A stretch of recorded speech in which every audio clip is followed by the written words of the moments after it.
हरे कृष्णा शिल गुरुदेव की जय। सपार सदशिला प्रभुपाद की जय। सपार सदशिला गौर हरि की जय।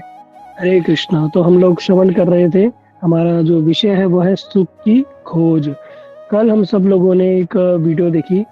उस वीडियो में हम लोगों ने देखा कि किस प्रकार दो लोगों का वार्तालाप हो रहा है। एक व्यक्ति कह रहा है कि नहीं, संसार में सुख है ना, संसार में सुख है। उसने अपने एम्प्लॉयज को अच्छी जॉब ऑफर कर दी। एक लड़का एक लड़की को चाहता था, उसने उसको मिलवा दिया। एक व्यक्ति को लोन नहीं पास हो रहा था, उसने उसको लोन दे दिया, है ना। तो और एक व्यक्ति का प्रमोशन करके उसे अच्छी पोजीशन में बिठा दिया। आगे देखो, मैंने इनको सुख दे दिया। लेकिन उस व्यक्ति ने ये प्रमाणित करके दिखा दिया कि ये सुख क्या है, ये क्षणिक है। और सुख का वास्तविक अर्थ क्या है? दुख की अनुभूति ही सुख। जब तक दुख नहीं होगा तब तक सुख नहीं होगा। तो वो व्यक्ति माना नहीं। उसने कहा देखो देख लो, दो व्यक्ति आए, दोनों, एक व्यक्ति आया, उसको बड़ी प्यास लगी हुई, उसने उसके लिए बढ़िया सुंदर शरबत बनवाया, बोला पी लो।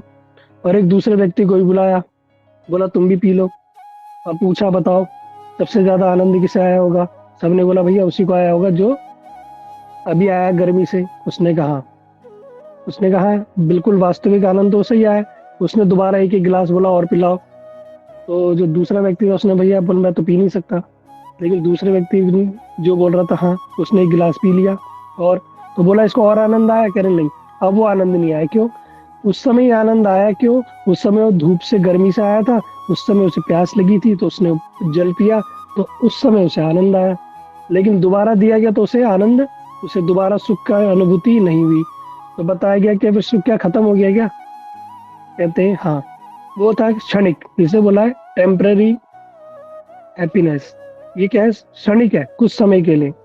जिसको हम सोचते हैं कि हमें परमानेंट खुशी मिल जाएगी, लेकिन वो वास्तव में खुशी हमें मिलती ही नहीं, है ना। इसको आज हम सुनेंगे क्यों नहीं मिलती और कैसे मिलेगी।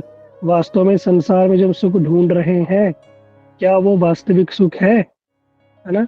एक व्यक्ति दिखाया गया, तो उसने, उसको गुलाब जामुन बड़े पसंद थे। गुलाब जामुन मुंह में डालते ही बोलता है हेवन, आज तो स्वर्ग, मतलब आनंद आ गया जैसे मैं स्वर्ग में हूँ। उन्होंने उसके सामने पूरा बाउल रख दिया रसगुल्लों का। बोला खा। वो बड़ा प्रसन्न हो गया, आज तो आनंद आ गया। एक खाया, दो खाया, से कहते 10 गुलाब जामुन खा गया। उन्होंने बोला भैया एक और खा ले। कह रहे नहीं नहीं, जबरदस्ती एक और खिला दिया। बोला एक और खा ले। कहता नहीं, अब खाऊंगा तो उल्टी आ जाएगी। क्यों आ जाएगी?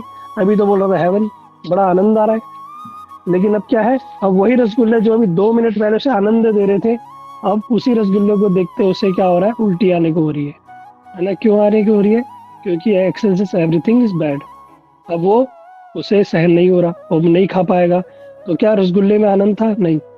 हमारी चाह थी, वो हमारी इच्छा थी, वो हमारी नीड थी, हमारी डिजायर थी, जो उस समय हमें मिल गई। उसके बाद वो हमारा सुख खत्म हो गया। तो संसार का जो सुख है वो ऐसा ही है। संसार का सुख है वो कब तक है? जब हमें दुख की अनुभूति ही सुख है। अगर कोई व्यक्ति है, दिन भर दौड़ धूप करके, परिश्रम करके थका हारा, और आए और बिस्तर में सो जाए और बड़ी आनंद में उसे नींद आया, आनंद, क्या बोलेगा? हाँ आनंद।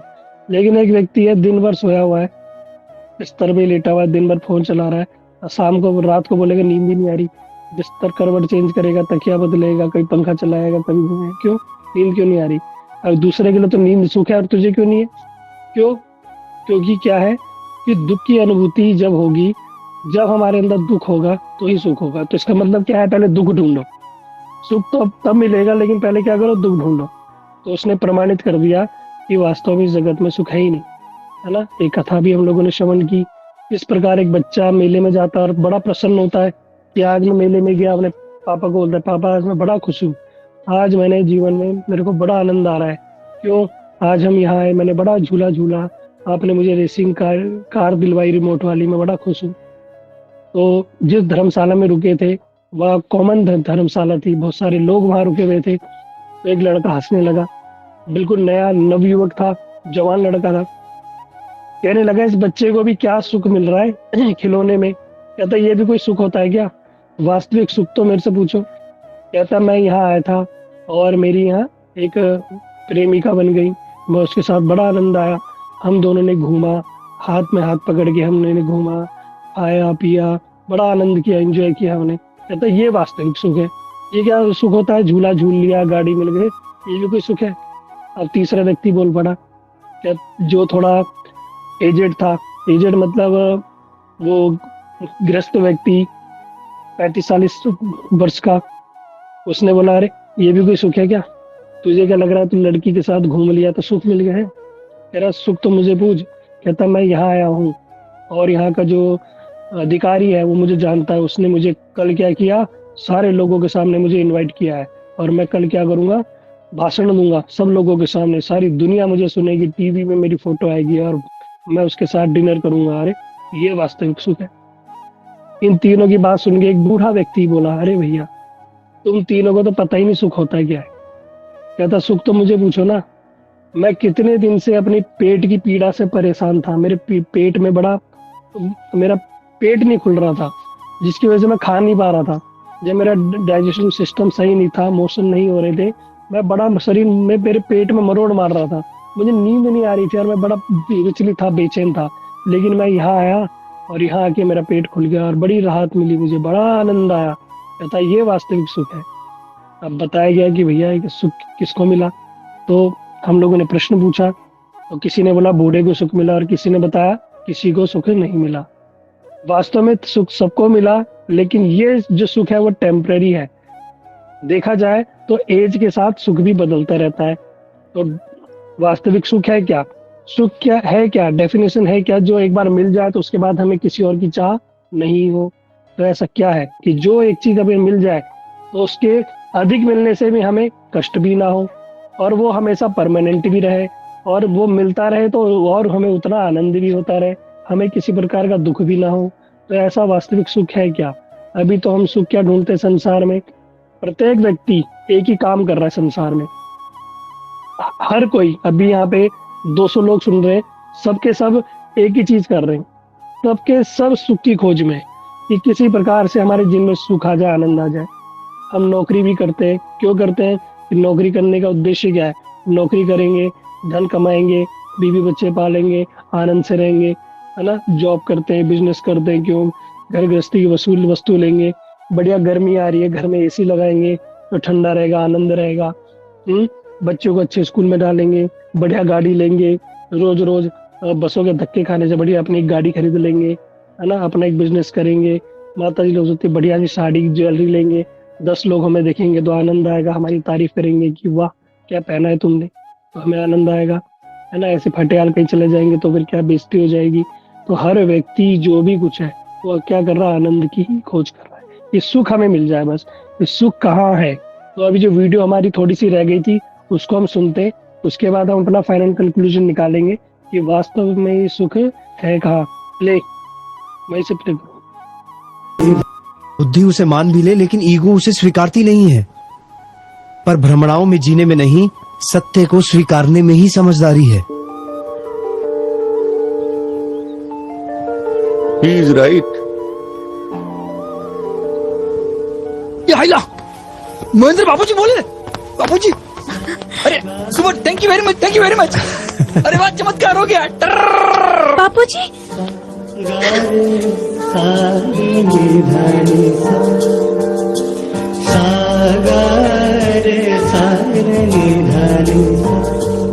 मान जाओ बेटा,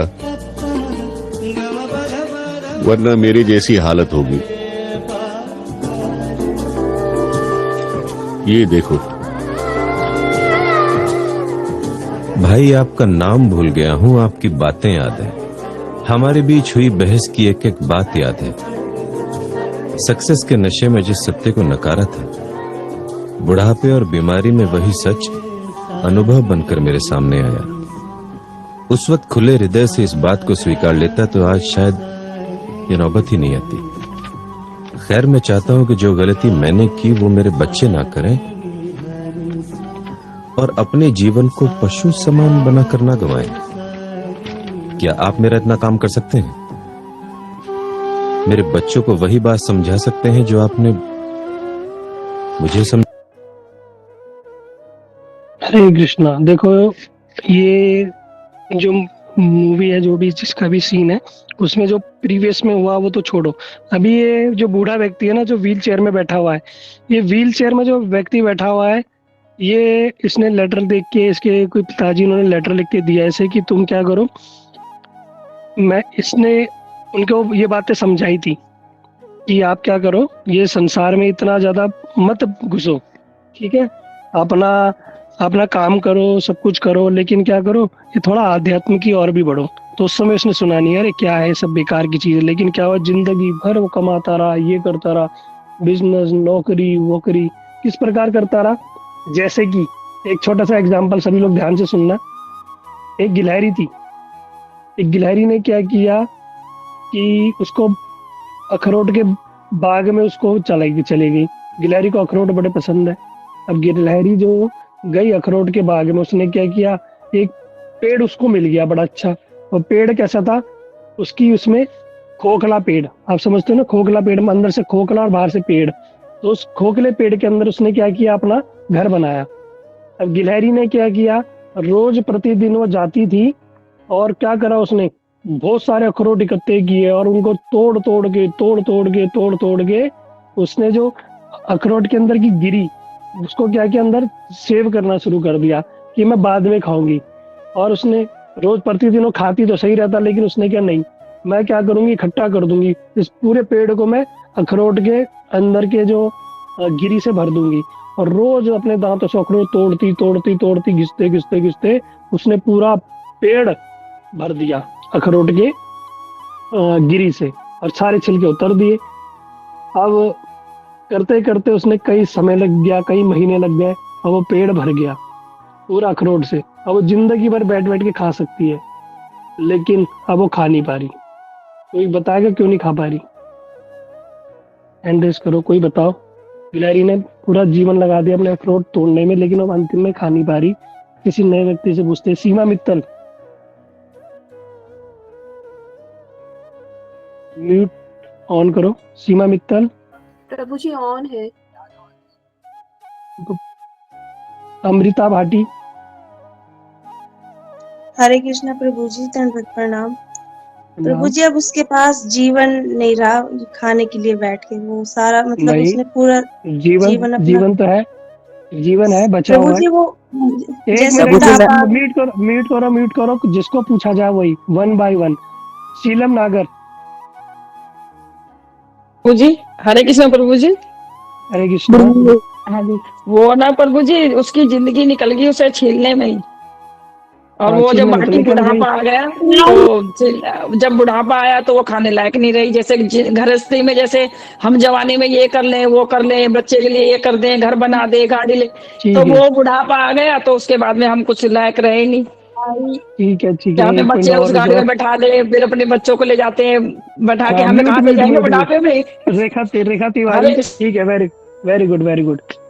रेखा तिवारी, प्रभु जी उसके सेम दांत कुछ। नहीं रहे, दांत टूट गए, दांत नहीं रहे खाने लायक। हाँ, ये बहुत बढ़िया बोला। किसने बोला है? हरे कृष्णा हाँ, प्रभु बहुत। जी। हरे कृष्णा। अच्छा तिवारी जी, देखो बहुत बढ़िया। अब जो गिलहरी थी ना, उसने जीवन भर क्या करा, वो अखरोट छीलने में अपने दांत घिस दिए। गिलहरी के जो दांत होते हैं ना आगे के, वो क्या करते हैं, उन्हें छीलती है। म्यूट कर दो सबको। अब वो छीलते छीलते क्या हुआ, उसने जिंदगी भर तो वो भर दिया पेड़ तो, लेकिन जब वो खाने का समय आया ना, तो वो एक अखरोट का दाना नहीं खा सकती, उसके दांत ही छिल गए, बुढ़ापा आ गया, शरीर जर्जर हो गया। अब वो क्या करेगी, जिंदगी भर उसने जोड़ते जोड़ते जिंदगी तो बिता दी, लेकिन अंतिम में उसका भोग नहीं कर पाई। ठीक इसी प्रकार जो है वृद्ध है, जो बूढ़ा है, ये भी उसको बता रहा है, कह रहा मैंने जवानी में जो गलती की वो मैंने कर दी, लेकिन मेरे बच्चे ये गलती ना करें, तो तुम जाके उनको बता दो। क्योंकि जीवन हम क्या लगा देते, पूरा जीवन कमाने में, कमाएंगे। लेकिन एक बात ध्यान रखना, हम सोचते हैं कि हम अपने लिए जोड़ देंगे, अपने बच्चों के लिए जोड़ देंगे, लेकिन भगवान क्या कहते हैं कि भैया मैंने हर व्यक्ति के हिस्से में रखा हुआ है। हमारे पालन करता कौन है? ये भगवान है।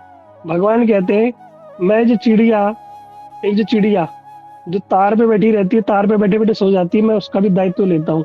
वो सोए रहती है लेकिन गिरती नहीं है। आप लोग देखना, एक तार के ऊपर, एक पेड़ के ऊपर चिड़िया बैठे बैठे सो जाती है लेकिन गिरती नहीं है, क्यों? भगवान ने उसको थाम रखा है। भगवान ने थाम रखा है। गिरते हुए मैंने जब तुझे थाम लिया है, तू गिरने ना दिया, तूने मुझे थाम लिया, कुछ ऐसे एक गाना है ना। तो भगवान ने क्या किया, उसको थाम रखा है, वो गिर ही नहीं सकती। भगवान ने ऐसी सृष्टि की है कि वो गिर ही नहीं सकती। और हर व्यक्ति के जीवन में कुछ ना कुछ उन्होंने, भगवान ने हर वस्तु प्रदान कर रखी है ना। हर व्यक्ति के जीवन किसके भाग्य में कितना भगवान ने प्रदान किया है। हम सोचते हैं कि हम इतना कमा लेंगे, हमारे बच्चे खाएंगे। अरे भैया, तुम्हारे कमाने ना कमाने से कुछ नहीं होने वाला। तो तुम्हारे बच्चे के भाग्य में होगा, मिलेगा, उसको मिलेगा। इसकी कथा मैंने एक बार बताई थी। एक व्यक्ति था, भगवान को बड़ा मानता था, अपन रोज ऑफिस जाता था, अपना काम करता था, काम करके आ जाता था, किसी से कोई मतलब नहीं रखता था, अपना भगवान का नाम जप करना, अपना नौकरी करना, सैलरी लेके अपना घर गृहस्थी चलाना, साधारण रूप में रहता था। एक दिन उसने बिना बोले छुट्टी मार ली। मालिक को लगा भैया कि इसने छुट्टी को मार ली, ये तो बड़ा अच्छा व्यक्ति है, हो सकता है इसको पैसे कम पड़ रहे हो, कहीं और नौकरी ढूंढ रहा हो। उस मालिक ने क्या किया, उसकी सैलरी बढ़ा दी, उसकी 5,000 रुपये सैलरी बढ़ा दी, 20,000 सैलरी थी 25,000 कर दी। वो कुछ नहीं बोला। मालिक बड़ा हैरान, इसकी मैंने सैलरी बढ़ा दी, कुछ बोल ही नहीं रहा तब भी, अब दोबारा काम करता रहा नॉर्मली। एक दिन दोबारा उसने छुट्टी मार दी। मालिक ने कहा लगता है ये दोबारा 5,000 रुपये बढ़ाने के लिए इसने ये चाल चली है, आज भी मुझे इन्फॉर्म नहीं किया कि क्यों छुट्टी मारी है, इसलिए लग रहा है मैं 5,000 बढ़ा दूंगा, लेकिन आज मैं 5,000 को घटा दूंगा। उसने दोबारा 25,000 से उसकी सैलरी 20,000 कर दी। वो तब भी कुछ नहीं बोला। अब मालिक हैरान, ये बोल क्यों नहीं रहा कुछ। उसको बुलाया, कहते हैं मैंने तेरे 5,000 रुपये बढ़ाए तो तब भी तू चुप रहा, और 5,000 रुपये तेरी मैंने सैलरी से घटा दिए तब भी तू चुप रहा, ऐसा क्यों। उसने कहा कि देखो आप बढ़ाने घटाने वाले कौन होते हो। मालिक बड़ा हैरान, कह रहा कौन होते हो मतलब। कहता मैं तो भगवान का भक्त हूँ, और हमारे शास्त्रों में लिखा है कि हमें अपने भाग्य से अधिक मिलता ही नहीं, जो हमारे भाग्य में होगा मिलेगा। कहता है कि तुमने एक दिन छुट्टी की थी तो क्या कारण था। तो उसने बताया, कह रहा जिस दिन मैंने छुट्टी की थी उस दिन मेरे घर में मेरा बच्चा हुआ था, और उस दिन अगले दिन मेरी सैलरी बढ़ गई। तो क्या हुआ, वो जो मेरे 5,000 रुपये बढ़े वो मेरे बेटे के भाग्य के आ गए। मैंने कहा प्रभु ने उसके भाग्य का उसका धन दे दिया, अब मैं उसके अच्छे से लालन पोषण करने लगा, उसको हर वस्तु प्रदान करने लगा। कहता फिर कल तुमने दोबारा छुट्टी क्यों मारी। कहता कल मेरी माँ मर गई, फिर मेरी माँ की डेथ हो गई थी, इसलिए मैंने छुट्टी मार ली, और आपने मेरी 5,000 रुपये काट लिए। मतलब कि आपने जो उनके भाग्य का था वो ठाकुर जी ने रोक दिया, अब वो व्यक्ति है ही नहीं तो उनके भाग्य का चला गया। इसलिए हर व्यक्ति अपने भाग्य का खाता है। हम सोचते हैं हम किसी को पाल लेंगे पोस लेंगे, नहीं। लेकिन एक चीज इसके विपरीत है, जितना हम अधिक धन इकट्ठा करके जाएंगे, अधिक हमने इकट्ठा किया, कहते उतना हमने जीवन अपना व्यर्थ किया, उतना हमने अपने जीवन नष्ट किया। हमें जितना चाहिए था हमने रखा, लेकिन जितना हम अधिक छोड़ के गए, अब उसका भोग कौन करेगा। हमारे घर वाले सब करेंगे, ठीक है, अच्छा है, वो सबको करना चाहिए। लेकिन अगर उन्होंने उसका दुरुपयोग किया तो हम जहां पर भी होंगे, चाहे ऊपर के लोक में चाहे नीचे के लोक में, उसका सारा पाप हमें भोगना पड़ेगा। अगर हमारे कुछ लोग आपने देखा होगा, बड़े बड़े पैसे वाले लोग बड़ा बड़ा बिजनेस खोल जाते हैं, पैसा कमा जाते हैं, बच्चों को दे जाते हैं।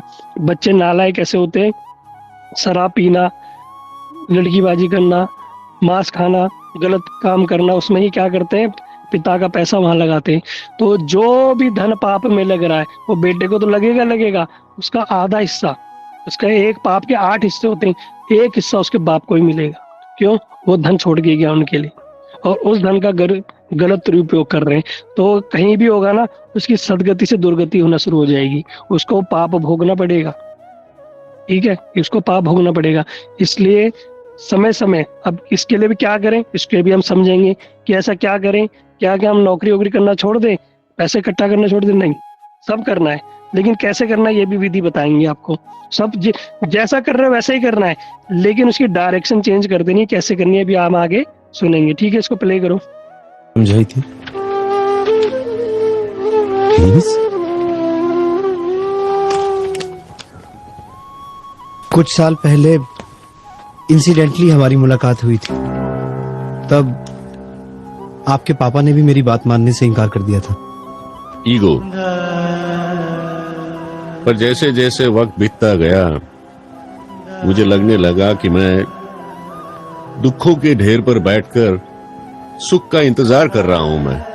और वो ये नहीं चाहते थे कि आप सबकी दशा भी ऐसी ही हो, इसलिए उन्होंने मुझे यहाँ बुलाया। अगर ये सच है तो भी कितना रूखा सच है। सब छोड़ दो, संसार छोड़ दो, सब झूठा है, मोह माया है, तो क्या सच है, सुख कहाँ है, I mean, करना क्या है। मैंने पहले ही कहा था कि मेरी बात सच्ची लग भी जाए तो भी अच्छी नहीं लगेगी, क्योंकि सच्चे सुख का स्वाद चखा नहीं अब तक। एक चेन स्मोकर सिगरेट छोड़ेगा तो कुछ दिन तक आकुल व्याकुल हो ही जाएगा, कहीं मन नहीं लगेगा उसका। ऐसा ही है ये। जन्मों जन्म से सुख की भ्रमणा को ही सुख समझने की आदत पड़ चुकी है। बिलीव मी, जिस दिन सच्चे आत्मिक सुख की अंश मात्र भी अनुभूति हो जाएगी, ये सारे सुख आपको फीके लगने लगेंगे। असल में ये बात रूखी नहीं है, आप जिसे सुख समझते हैं वो रूखा है, इनफैक्ट डेंजरस है। कितने संघर्षों के बाद क्षण भर का सुख और सहनी पड़ती है युगों की यातना। बार बार लगातार कीड़े मकोड़े घास फूस बनकर पैरों तले रौंदे कुचले जाएंगे, पेड़ पौधे बनकर सर्दी बारिश धूप सहते हुए सालों तक एक ही जगह जबरदस्ती खड़े रहना पड़ेगा। कुत्ते बिल्लियों वन्य प्राणियों की तरह हर पल अपने सर्वाइवल के लिए संघर्ष करना पड़ेगा। असह्य दुखों से भरे नरक का मुंह भी देखना पड़ेगा। सारी की सारी योनियों में बार बार लगातार जीवन और मृत्यु की पीड़ा हो, क्या ऐसा सुख डेंजरस नहीं है? अरे वास्तव में तो यहाँ दुखों को छोड़ने की बात है, सब कुछ छोड़ने की नहीं। ईर्ष्या को छोड़ना है, मैत्री को पाना है। क्रोध छोड़ना है, क्षमा को पाना है। भय चिंता छोड़कर स्वस्थता और निर्भीकता को पाना है, क्योंकि सचमुच में तो यही सब अंदर के दुख हैं। लेकिन इन सब सुनहरी बातों से अंत में क्या पाना है? आनंदमय जीवन को ही पाना है। धर्म शास्त्रों के सहारे जीवन दिशा को ढूंढें तो आत्मा के गुणों का ऐश्वर्य, परम तृप्ति और निर्दोष आनंद की ओर यात्रा शुरू हो जाएगी। कैसा हो अगर सुख किसी वस्तु या व्यक्ति पर आधारित ना हो, अपना हो, अपने अंतर से उभरता हो। कैसा हो अगर सुख किसी काम, क्रोध, अहंकार और अपेक्षाओं की भ्रमणाओं के आधार पर ना हो। सच्चा हो, सहज हो, बिना किसी प्रयत्न के हो। कैसा हो कि सच्चा सुख क्षणिक ना होकर सतत हो, निरंतर हो। ऐसा सुख मिले जिससे कभी ऊब ना जाओ। रसगुल्ला हो या राज संपत्ति, आदमी उससे ऊब ही जाता है, फिर आगे किसी और चीज में सुख ढूंढने की कोशिश करता है। लेकिन हमारी आत्मा में ऐसा सुख हो जिससे कभी जी ना भरे, जहां कोई शंका कुशंका द्विधा नहीं, पर कंप्लीट क्लैरिटी है। जहां कोई डर भय चिंता नहीं, बल्कि आत्मा की निर्भय स्थिति है। और क्या कहूं ऐसे सुख के बारे में जिससे आपको ये सुख रूखा ना लगे। ऐसा सुख सचमुच में होता है? I mean, हम इसे पा सकते हैं? हाँ, 100% होता है। आपको क्या लगता है, शास्त्रों की अनेक शाखाओं के पारगामी हमारे ऋषि मुनि सालों तक तपस्या क्यों करते थे? अपने शरीर को पीड़ा देकर भी जंगलों में पर्वत। हरे कृष्णा। कह रहे हैं ऐसा सुख क्या मिल सकता है? अब वो व्यक्ति क्या कह रहा है कि मुझे एक बात बताओ, तो हम क्या छोड़ दें? क्या नौकरी करना छोड़ दे, घर गृहस्थी छोड़ दे, है छोड़ो घर बार और चलो हरिद्वार, ऐसा कर दे क्या? कह रहे कि नहीं भैया, ये सब नहीं करना। छोड़ना है, लेकिन क्या छोड़ना है? काम, क्रोध, लोभ, मोह, माया, ईर्ष्या, द्वेष, ये छोड़ना है। अब कैसे छोड़ना है? अभी हमें पता ही नहीं कि हमारे अंदर है क्या क्या। अब छोड़े कैसे? तो देखो, एक राजा था, कथा के माध्यम से बता रहा हूँ, साधारण रूप में समझना। एक राजा था। राजा मतलब उसके पास सब कुछ है। राजा है, राज्य है, प्रजा है, सुखी संतान है, कई 100 बीबियां होती हैं, सब कुछ है। जो हमें चाहिए ऐश्वर्य, हम सोचते हैं इसमें खुश है, वो सब कुछ राजा के पास था। सब कुछ राजा के पास था, लेकिन शांति नहीं थी, वो सुख नहीं था। वो हमेशा बेचैन रहता था, उसे नींद नहीं आती थी, वो दिन भर कुछ ना कुछ सोचता रहता था। हम में से बहुत सारे लोगों के साथ हो सकता है ऐसा कि घर में अच्छा परिवार भी हो, पैसे की कमी ना हो, अच्छा घर बार भी चल रहा हो, बच्चे भी ठीक ठाक हो, लेकिन मन बेचैन रहता है। वो घर जीवन में आनंद नहीं है, वो सुख नहीं है। तो भैया वो क्या कर रहे हैं? हम क्या छोड़े? क्या घर बार छोड़ते? नहीं। घर बार छोड़ना, संसार छोड़ना नॉट अ सॉल्यूशन। इस कभी शास्त्र बोलता ही नहीं ये सब छोड़ दो, नहीं। ठीक है, तो अब क्या करें, क्या छोड़ना है क्या नहीं छोड़ना। तो राजा ने अपने मंत्री को बुलाया, बोला कि मैं बड़ा परेशान हूँ, मुझे बेचैन रहता हूँ, तो कुछ करो, कुछ उपाय करो। तो उन्होंने कहा भैया एक गांव में एक संत आए हैं, उनके पास चलो। तो राजा ने कहा ठीक है चलो संत के पास चलते हैं। जब वो संत के पास गए तो संत से उन्होंने प्रार्थना की राजा ने कि भैया मैं देखा संत को, जो संत था और बैठा हुआ था साधन रूप में। उसे बोला कि संत ने कि महाराज मुझे कुछ उपाय बताओ, मैं सुखी नहीं है मेरे जीवन में, जबकि मेरे पास किसी चीज की कमी नहीं है, नौकर है, चाकर है, धन है, असंख्य सोना है, गोप, कोई कमी नहीं मेरे पास, खाने पीने रहे कुछ भी नहीं, लेकिन मेरे जीवन में सुख शांति नहीं है। मन बड़ा विचलित रहता है, बड़ा बेचैन रहता है, मेरे को लगता ही नहीं जीवन में आनंद है, ऐसा लगता है कुछ मिसिंग है, something is missing in my life. तो आप कुछ बताओ मुझे कि क्या करूं मैं। तो संत ने कहा ठीक है एक काम करो, तुम्हारे जो परेशानी का हल मेरे पास है, तुम एक काम करो, जो तुम्हारे गांव में या तुम्हारे शहर में, नगर में जो सबसे सुखी व्यक्ति हो ना, उसका कंबल ओढ़ लो, उसके कंबल ओढ़ के सो जाओ, और उसके कंबल ओढ़ के सोने से क्या होगा कि तुम्हारे जीवन में सुख शांति आ जाएगी। राजा ने कहा वाह, ये तो बड़ी सरल सी बात है, मुझे लगा पता नहीं क्या क्या घनघोर तपस्या करनी होगी, क्या ही करना होगा, क्या घर बार छोड़ना होगा, ये तो बड़ा सरल है। राजा ने ढिंडोरा पिटवा दिया, अपने सिपाहियों को भेजा, जाओ जो सबसे सुखी व्यक्ति हो ना, सुखी व्यक्ति का कंबल ले आओ। उसने कहा ठीक है।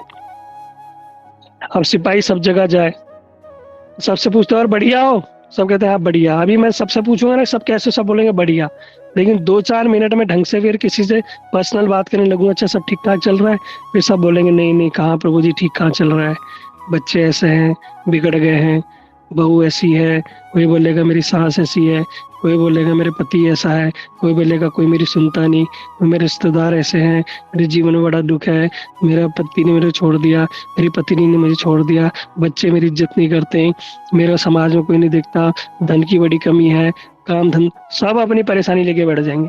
वैसे सब बोलेंगे सब ठीक हो, हाँ सब प्रभु जी सब बढ़िया, बहुत बढ़िया, लेकिन जब अंदर की बात निकलेगी तो 1-1 घंटे तक चुप नहीं होने वाले, इतने दुख है संसार में। अब मंत्री लोग सारे घूमने लगे, पूछने लगे कि तुम्हारे जीवन में सुख है, कहता कोई कहता नहीं, कोई कहता है। मंत्री की जब अंदर से पूछने लगते तो कहते नहीं नहीं हम तो बड़े दुखी हैं। सारे मंत्री परेशान कि भैया एक गांव में एक सुखी व्यक्ति नहीं मिल रहा, लेकिन उन्होंने देखा एक व्यक्ति रोड के किनारे, जो रोडियां होती है ना, रोडियां रोड बनाने के लिए, उस रोडियों में, और बिल्कुल बस एक गमछा पहन के और लेटा हुआ मस्त मस्त हो गए। गाँव जो सिपाही आए उसके पास, बोला भैया क्या हो गया, तू क्या दुखी है क्या, कहता दुखी, कहता मैं तो बहुत सुखी हूँ, कहता तो सुखी है, कहता हाँ, कह रहा किसी चीज का दुख नहीं है, कहता है मुझे किसी चीज का दुख ही नहीं है, मैं तो बड़ा आनंद में रहता हूँ, बड़ा प्रसन्न रहता हूँ, आज यहाँ कल वहाँ परसों यहाँ, बड़ा आनंद में हूँ। तो सारे सिपाही प्रसन्न हो गए कि पहली बार हमें कोई ऐसा व्यक्ति मिला है जो आनंद में रहता है, जिसके जीवन में सुख है, जो सुखी है। तो उन्होंने कहा देख हम तुझे इतना धन देंगे, इतना धन देंगे जितना तूने कभी जीवन में नहीं देखा होगा, लेकिन हम तुझसे एक चीज चाहते हैं। उस व्यक्ति ने बोला बता क्या चाहिए, कहते हमारे राजा को अपनी कंबल दे दो, अपनी कंबल दे दो। वो व्यक्ति हंसने लगा, वो व्यक्ति जोर जोर से हंसने लगा, कह रहे भैया क्यों हंस रहा है, कहता मेरे पास कंबल होती तो मैं यहाँ लेटा रहता, मेरे पास कंबल होती तो यहाँ होता मैं, कहता मेरे पास कुछ ही नहीं है इसलिए तो मैं सुखी हूँ, मेरे पास किसी जीवन में किसी चीज की मेरे को आशा नहीं है, जो है मैं उसी में संतुष्ट हूँ, तो यही मेरे जीवन का सबसे बड़ा सुख है। मतलब कि जीवन में जो हमारे पास है ना, जितनी सुविधाएं हैं, जितनी वस्तु है, अगर उसमें ही हम संतुष्ट है तो हमसे बड़ा कोई परम सुखी नहीं है। जो हमारे पास है उसी में सुख ढूंढ लो और अधिक की अपेक्षा मत करो। जितनी हमारी अपेक्षा होंगी, आप देख लेना हमारे अंदर सबसे बड़ा दुख का कारण क्या है, हमारी एक्सपेक्टेशन, हमारी जो इच्छाएं। अगर आप सोचोगे कि पति मेरे को इज्जत करेगा, मेरे को समझेगा, या मेरे को अच्छे से रखेगा, ये रखेगा, और नहीं रखा तो दुख होगा।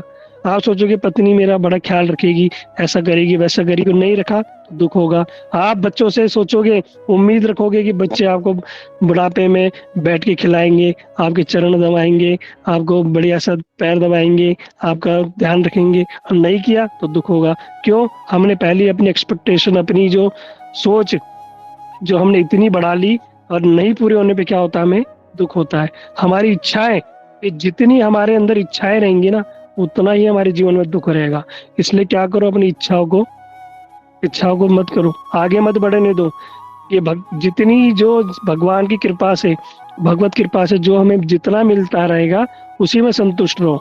संतुष्टि जिसके अंदर है ना, वही परम सुखी है। लेकिन अब क्या कह रहे हैं कि भैया संतुष्टि तो है, संतुष्टि तो रह कर लेंगे, लेकिन क्या इससे भी क्या हमें सुख मिल जाएगा? इससे भी क्या हमें सुख की प्राप्ति हो जाएगी? कहते हैं हाँ, इससे भी सुख की प्राप्ति हो सकती है, लेकिन उससे भी एक ऐसी वस्तु है कि जिस वस्तु को हमने पा लिया ना, तो जीवन में हमें आनंद ही आनंद प्राप्त हो जाएगा, गारंटी। अब देखना इसका उदाहरण, आप लोग देखना, अभी जगत में, इंडिया में जो नॉर्मली लड़के लड़कियां हैं, देखना कितने ज्यादा सुंदर होंगे। ज्यादा कितना कौन सुंदर होता है? हम लोग इंडियन ज्यादा मेकअप करके बढ़िया से, तब जाके हम सुंदर दिखते हैं। विदेशी लोगों को देख लो, वो नहाए भी नहीं ना, तो भी सुंदर लगते हैं। लड़के देख लो, लंबे चौड़े स्मार्ट, लड़कियां देख लो इतनी सुंदरी। हमारे यहाँ की सारी लड़कियों को देख लो और एक विदेशी लड़की को देख लो, वो नहाए धोए ना तो भी सुंदर। क्यों?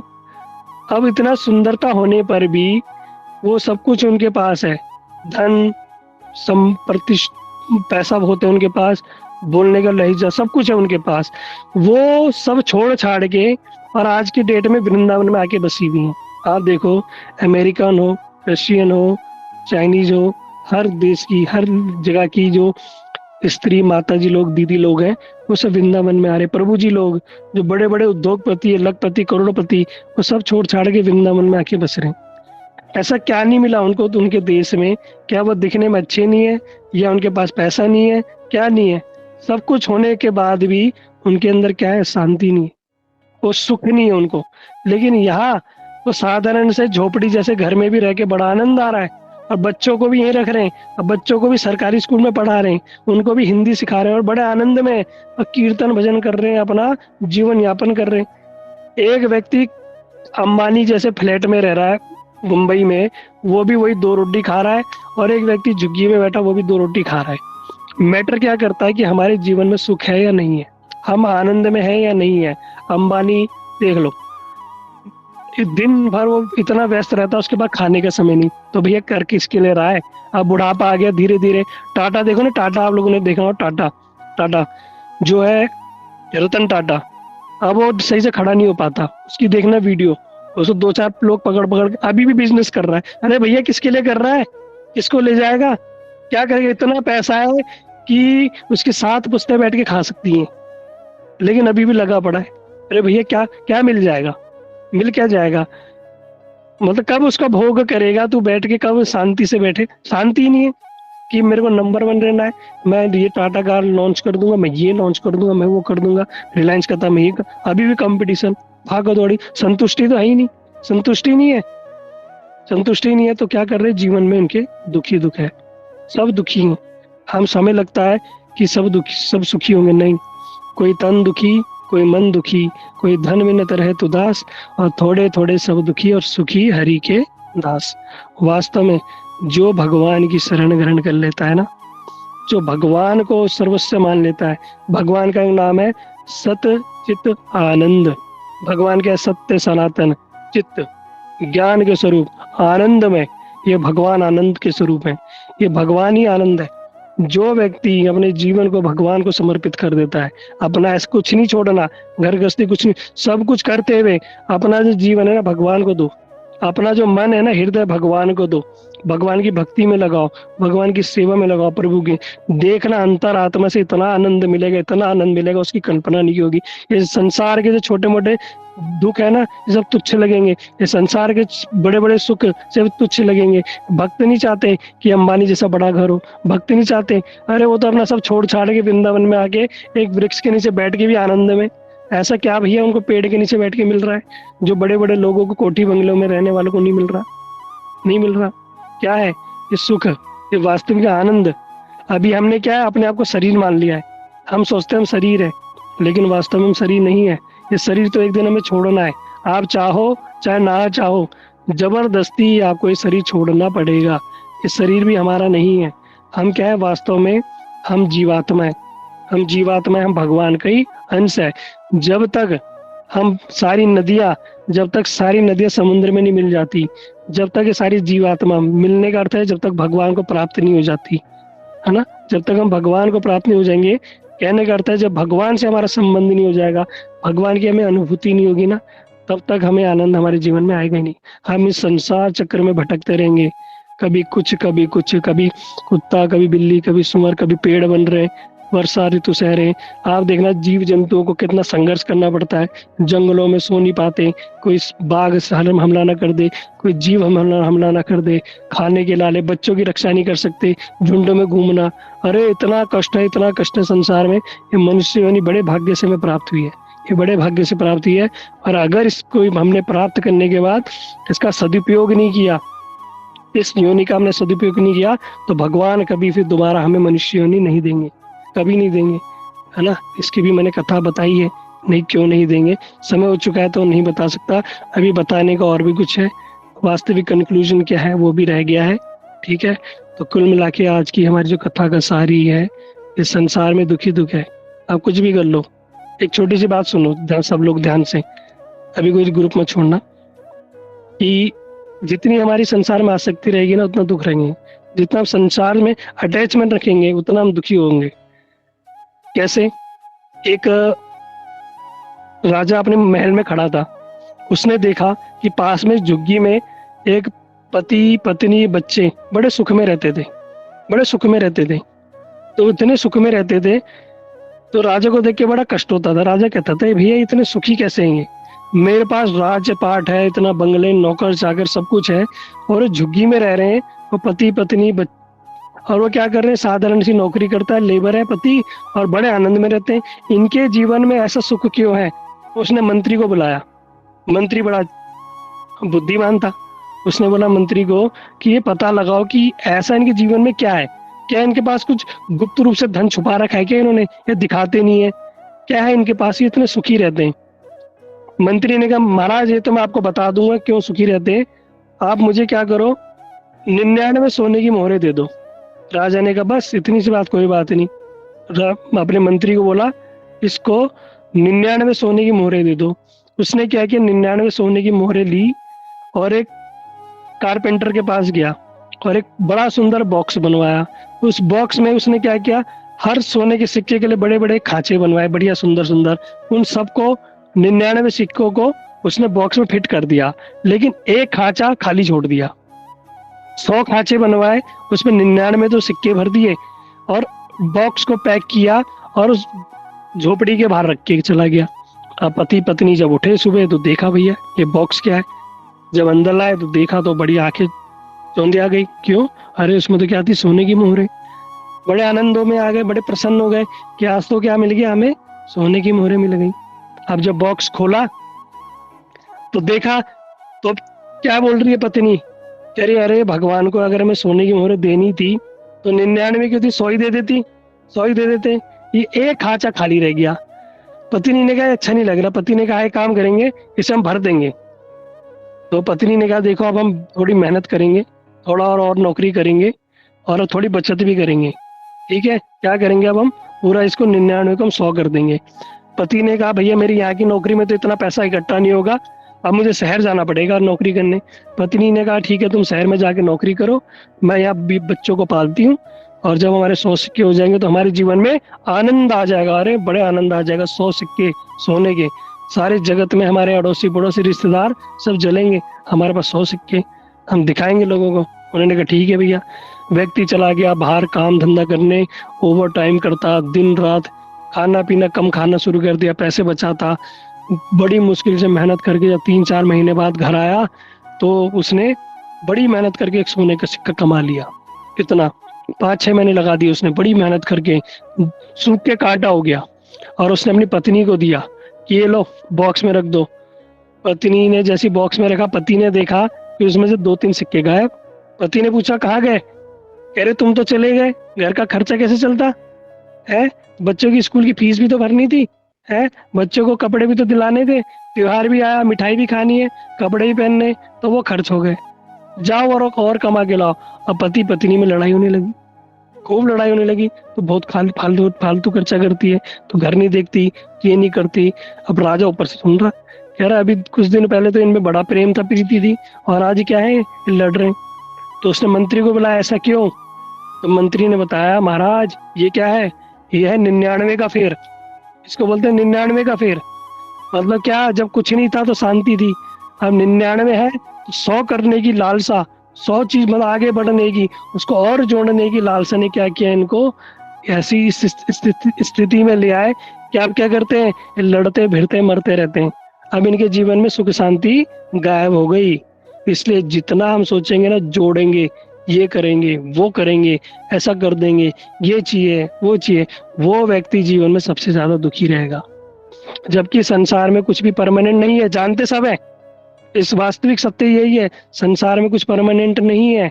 जितना समय है, अभी कलयुग के जीवों की आयु 100 वर्ष बताई गई है, उस 100 में से भी अभी 70 साल हमारी आयु है जो बताई गई, अभी 70 साल का चल रहा है। कुछ 70 में से भी लगभग हमने आधी से जी ली, आधी की जात जी ली, तो आधी मत सोचना अभी आधी बची है। कब हमारे टिकट कट जाए, कब भगवान का बुलावा आ जाए, हमारे पास किसी के पास कोई गारंटी कार्ड नहीं है। इसलिए जो समय हमारे पास है उसको क्या करो, अपना घर गृहस्थी को करते हुए, बीवी बच्चों को पालते हुए, अपना कार्य काम करते हुए, और अपना अधिक समय, जो फालतू समय इधर उधर ना देखे, उसको भगवान की भक्ति में लगा दो। ये भगवान की भक्ति, ये भगवान का भजन ही हमारे साथ जाने वाला है, इसके अलावा कोई हमारे साथ वस्तु जाने वाली नहीं है। कुछ भी कर लो, ठीक है, जो व्यक्ति इसको समझ गया वही वास्तव में परम आनंद को प्राप्त कर सकता है, और कोई नहीं। तो इस जीवन में हम क्या करते रहेंगे, पुनरपि जननम पुनरपि मरणम पुनरपि जठरे सहनम, बार बार इस संसार चक्र में आते रहेंगे, माता के गर्भ में आते रहेंगे, कभी किसी जीव के, कभी किसी जीव के, कभी किसी जीव के, और जिंदगी भर भटकते रहेंगे, परेशान रहेंगे। संसार में कष्ट है, भगवान स्वयं बोल रहे हैं, दुखालय आश्वासितम, ये संसार दुखों का घर है, और हम सोच रहे हैं इस संसार में सुख है। भगवान कह रहे भैया मैंने इस संसार में सुख नहीं बनाया, तो तुम्हें कहाँ से मिलेगा। ये माया क्या करती है, 3 त्रिशूल लेके, त्रिताप, आदि दैविक, आदि भौतिक, आध्यात्मिक, ये त्रिशूल ले लेके हमारे पीछे खड़ी है, हमें कष्ट दे रही है। क्यों? कि किसी प्रकार जो जीव है ना, जब इसको अनुभूति होगी संसार में सुख नहीं है, तो सुख नहीं है तो फिर क्या करेगा, ये तब कहाँ जाएगा, ये भगवान की तरफ जाएगा। अरे जब जाना ही वही है तो पहले चले जाओ, क्यों इतना कष्ट सहना, क्यों इतना कष्ट सहना, क्यों इतना दुख सहना। और संसार की आसक्ति को छोड़ो, जो भगवत कृपा से मिल गया है उसको ग्रहण करो, और जो है उसको भगवान की सेवा में लगाते हुए भगवान का धन्यवाद करते उसको अपना जीवन को यापन करो। बस यही हमारे शास्त्रों की वाणी है, जो इस प्रकार करेगा वही वास्तविक सुख को प्राप्त कर सकता है। ठीक है, हरे कृष्णा।